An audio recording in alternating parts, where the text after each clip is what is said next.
अय्यूब की पुस्तक अध्याय 41। अय्यूब की पुस्तक अध्याय 41। फिर क्या तू लिव्यातान अथवा मगर को बंसी के द्वारा खींच सकता है व डोरी से उसकी जीभ दबा सकता हो? क्या तू उसकी नाक में नकेल लगा सकता है व उसका जबड़ा कील से बेध सकता है? क्या वह तुझसे बहुत गिड़गिड़ाहट करेगा व तुझसे मीठी मीठी बातें बोलेगा व वह तुझसे वाचा बांधेगा कि वह सदा तेरा दास रहे? क्या तू उससे ऐसे खेलेगा जैसे चिड़िया से व अपने लड़कियों का जी बहलाने को उसे बांध रखेगा?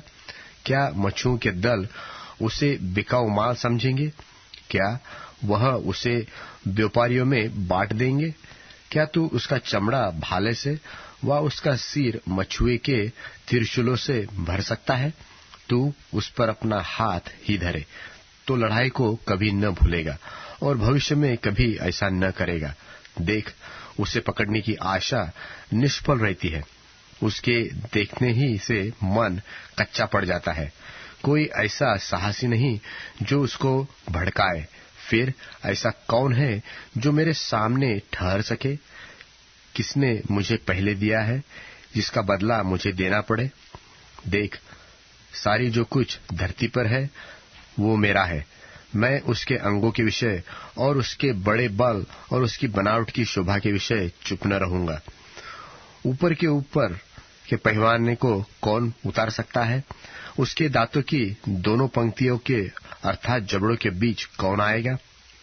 उसके मुंह के दोनों किवाड़ कौन खोल सकता है? उसके दांत चारों ओर से डरावने हैं।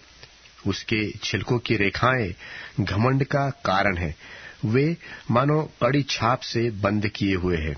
वे एक दूसरे से ऐसे जड़े हुए हैं कि उनमें कुछ वायु भी नहीं बैठ सकती। वे आपस में मिले हुए और ऐसे सटे हुए हैं कि अलग अलग नहीं हो सकते। फिर उसके छिकने से उजियाला चमक उठता है और उसकी आंखें भोर की पलकों के समान हैं।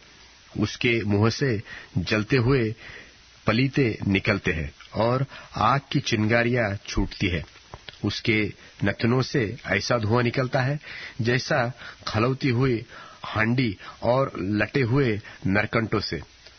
उसकी सांस से कोयले सुलगते और उसके मुंह से आग की लौ निकलती है। उसकी गर्दन में सामर्थ्य बनी रहती है और उसके सामने डर नाचता रहता है। उसके मांस पर मांस चढ़ा हुआ है और ऐसा आपस में सटा हुआ है जो हिल नहीं सकता। उसका हृदय पत्थर सा दृढ़ है, वरन चक्की के निचले पाटे के समान दृढ़ है। जब वह उठने लगता है तब सामर्थी भी डर जाते हैं और डर के मारे उनकी सूध-बूध लोभ हो जाती है। यदि कोई उस पर तलवार चलाए तो उससे कुछ न बन पड़ेगा और न भाले और न बर्ची और न तीर से। वह लोहे को पुआल सा और पीतल को सड़ी लकड़ी सा जानता है। वह तीर से भगाया नहीं जाता। गोफन के पत्थर उसके लिए भूसे से ठहरते हैं। लाठियां भी भूसे के समान गिनी जाती है। वह बर्ची के चलने पर हंसता है। उसके निचले भाग पैने ठिकरे के समान है। कीच पर मानो वह हिंगा फेरता है।